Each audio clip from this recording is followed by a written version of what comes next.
Horror films in 1972 brought us a debut feature from the late Wes Craven, a splatter masterpiece from Herschell Gordon Lewis, and a kid who was a little too friendly with a pack of killer rats. 1973 brings us some good old-fashioned folk horror, a George Romero non-zombie classic, and a demonically possessed little lady masturbating with a crucifix. As we truck along with our year-by-year breakdown, we present to you the 10 best horror films of 1973.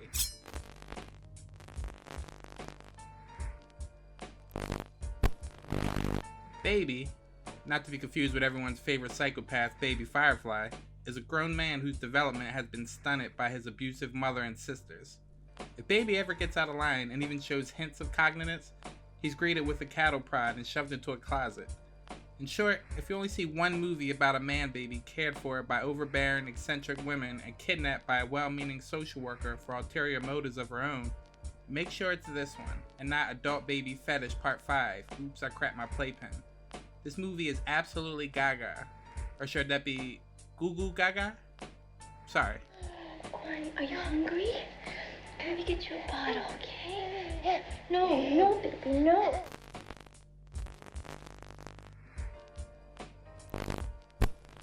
A horror gem by the writing and directing team behind Howard the Duck. Hard to believe, but Messiah of Evil, aka Dead People, is the genuine article. A largely forgotten early 70s classic filled with moments that are so uncanny, the term Lynchian would be perfect had the David Lynch brand been invented in 1973. In the film, a young woman goes to look for a missing father. Her trip takes her to a strange California coastal city ruled by a mysterious cult of the Walking Dead. Wanna ride?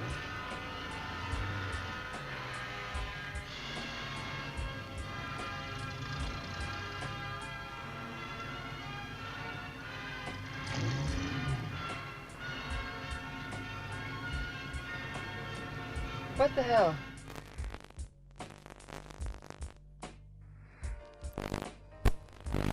Written by the legendary Twilight Zone writer and author of I Am Legend, Richard Matheson, based on his own novel Hellhouse, the legend of Hellhouse follows a group of researchers who spend a week in a purportedly haunted English manor in which previous investigators were killed.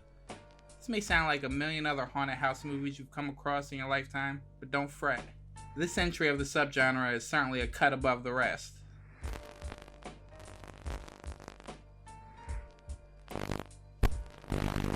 Alfred Hitchcock is often cited as one of the most influential directors of all time, and that's a fair claim, but few directors actually follow his form, at least not in the overt way that Brian De Palma does. A shameless Hitchcock adherent, De Palma's career was dogged with accusations that his films were little more than Hitchcock imitations. Looking at a film like Sisters, a psychological horror film about a woman with a split personality who murders her lover and is seen through a window by a reporter, it's easy to see why some might harbor that opinion of De Palma.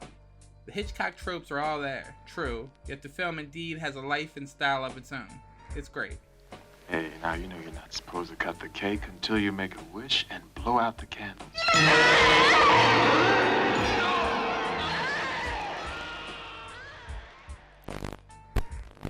George A. Romero returns to Night of the Living Dead turf in this quirky end-of-civilization thriller. The paranoid scenario involves a government-engineered killer virus which is accidentally released into the water supply of Evans, Pennsylvania, driving most of the inhabitants stark raving mad and forcing a declaration of martial law as the entire town is placed under quarantine. At a time of reality TV presidential campaigns and day-to-day pandemic anxiety, the fabricated panic of the Crazies feels more than a little close to home.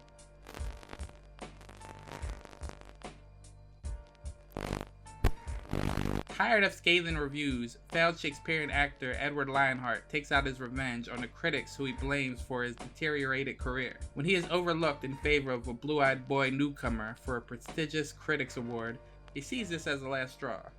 In an elaborate plan, he fakes his own death and then rises from beyond his fictional grave to off all those he sees as responsible. Each execution is delivered by Lionheart with the accompaniment of a gloriously hammy recital of the words of Shakespeare, as each of the critics meet a dastardly demise. For anyone who's ever wished ill on a pundit, our protagonist's unmerciful antics should strike a gleeful chord. It is I, Lionheart, you disgusting wine-bibber.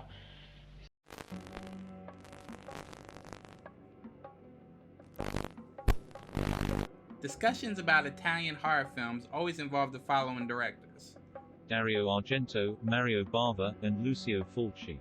And for good reason. Those guys comprise Italy's holy trinity of terror. But one of the country's best fright flicks has always been overlooked and underappreciated, despite the fact that it's just as good as any of those filmmakers' most celebrated movies. The film is Torso, and is directed by Sergio Martino. Here, he delivers all of the goods: nudity, violence, and some really solid scares.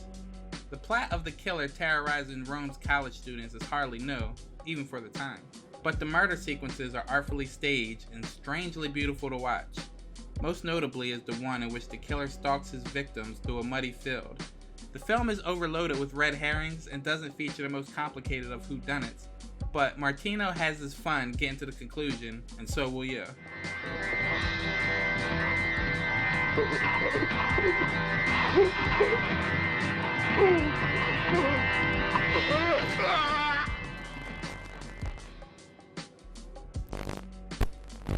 Following the accidental death of their daughter, John and Laura Baxter travel to Venice when the former is commissioned to start work on restoring a church.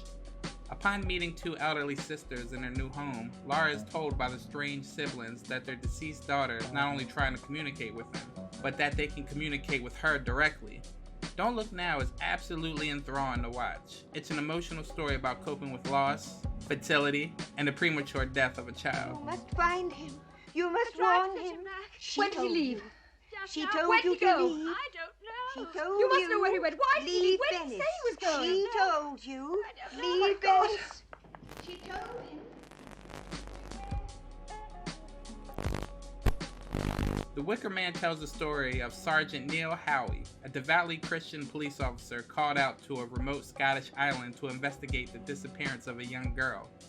Once there, he discovers the island's residents are pagan worshippers, and things are most definitely not what they seem, to put it mildly.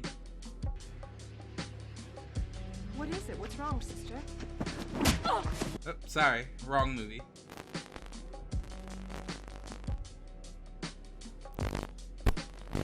Nearly 50 years after its original release, The Exorcist is still hailed as one of the scariest horror pictures of all time, and earned the distinction of being the first true horror movie nominated for a Best Picture Academy Award.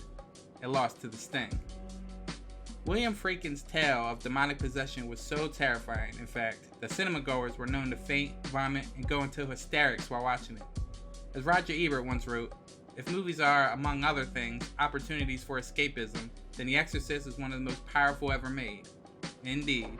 Mother, please! What is it? What's happening? Stop! It's burning! It's burning! Do something. Once again, thanks for watching, and don't forget to let us know your favorite horror movie of the year in the comments section below.